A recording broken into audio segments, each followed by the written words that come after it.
4월 10일은 무도하고 무능한 윤석열 정권을 심판할 뿐만 아니라 복합 위기에 직면한 대한민국을 다시 일으켜 세우는 계기가 되어야 합니다. 완전히 다른 대한민국을 만들기 위해 시민들과 함께 행동하고자 합니다. 지역 갈등, 세대 갈등, 남녀 갈등을 조장하고 이용하는 정치, 국가적 위기는 외면한 채 오로지 선거 유불리만 생각하는 정치는 이제 끝장내야 합니다. 무능한 검찰 독재 정권 종식을 위해 맨 앞에서 싸우겠습니다.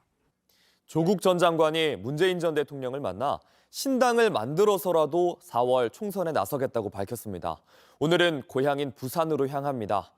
중도층의 표심이 이탈할까 민주당은 복잡한 마음입니다. 김혜미 기자입니다.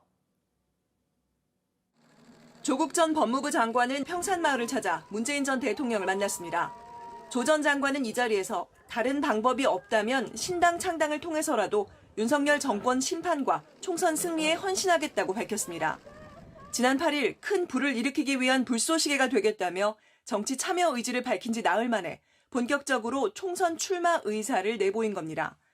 이에 대해 문 전 대통령은 민주당 안에서 함께 정치를 할 수 있으면 좋겠지만 어려운 상황이라면 창당하는 불가피성을 이해한다면서 야권 전체가 더 크게 승리할 것을 당부했다고 조국 측 관계자는 전했습니다. 두 사람이 손을 잡고 함께 파이팅을 외치는 모습도 포착됐습니다. 조 전 장관은 오늘 고향인 부산에서 보다 구체적인 출마 계획을 밝힙니다. 앞서 조 전 장관은 노무현 전 대통령 묘역을 찾아 검찰 독재를 비판하며 불쏘시개가 되겠다고 재차 강조했습니다. 무도하고 무능한 윤석열 검찰 독재 정권의 조기 종식과 민주공화국의 가치를 회복하기 위한 불쏘시개가 되겠습니다. 조 전 장관이 창당 이후 민주당의 통합비례정당에 합류할 가능성은 아직 남아 있습니다. 하지만 민주당은 조 전 장관과는 함께 갈 수 없다는 기류가 강한 것으로 전해졌습니다. 조국 장관과 관련된 정당에 대해서 지금까지 논의한 바는 없습니다. 현재까지 정당의 형태를 갖춘 진보 개혁 세력이 있는 정당을 대상으로 하고 있습니다. 조 전 장관이 합류할 경우 중도층 표심이 이탈할 수 있다는 게 민주당 지도부의 판단입니다. 또 조 전 장관이 따로 총선을 치르더라도 범야권 의석수 확보엔 큰 차이가 없을 것이란 계산도 깔린 것으로 보입니다. JTBC 김혜미입니다. 오히려 이렇게 물어보고 싶은데 왜 항소심 판결 전에는 안 했을까요? 법정 구속될까 봐 그런 거 아니에요? 오히려? 이거 해석 한번 해볼까요? 항소심 판결 전에는 왜 출마한다는 뭐 그런 취지의 얘기 안 했을까요? 구속될까 봐 그런 거 아니에요? 네. 뭐 오늘 아침에 뭐라고 했냐? 그럼 네. 조금 더 보완해서 알 수 있는데 오늘 아침에 한동훈 위원장이 출근길 그 백브리핑에서 조국 같은 사람이 국회의원 되도록 하는 게 이재명 대표의 민주당이 만든 현 선거제도다. 이렇게 이야기를 했어요. 조국 같은 사람이 들어가게 만드는 게 네. 지금 민주당이 택한 연동형 그 제도다. 네네. 그리고 어제 했던 말 중에는 조국 씨도 국회의원 되고 싶다는 거 이해한다.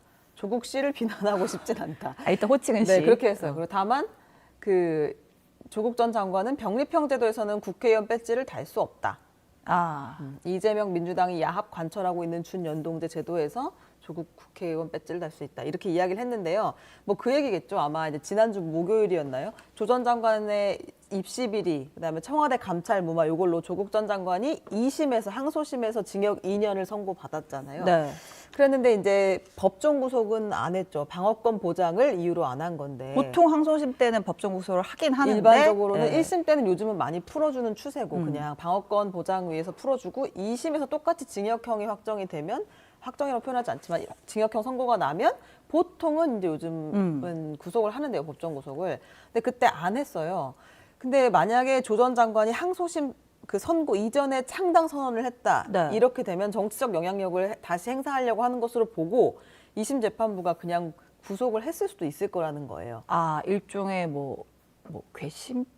뭐 괘씸은 아닌데 이제 정치적 그 사건이기도 했으니까 이게 다시 정치 활동을 하도록 둬도 되는가라는 그 판단에 영향을 미쳤을 수 있다라는 게 이제 한동훈 위원장의 아마 그 논리이자 추측인 것 같습니다.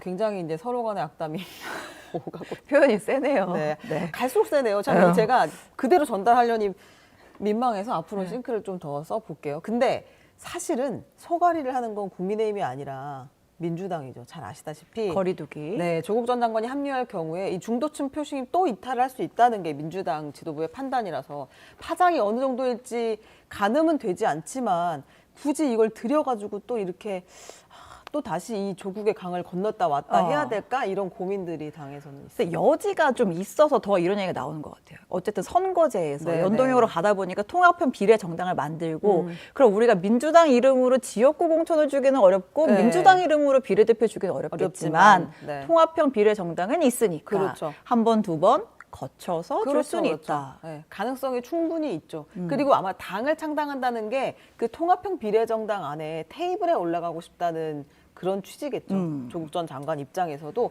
이제 민주당에 들어가서 본인 출마하기 쉽지 않다는 판단은 확실히 선 것 같고요.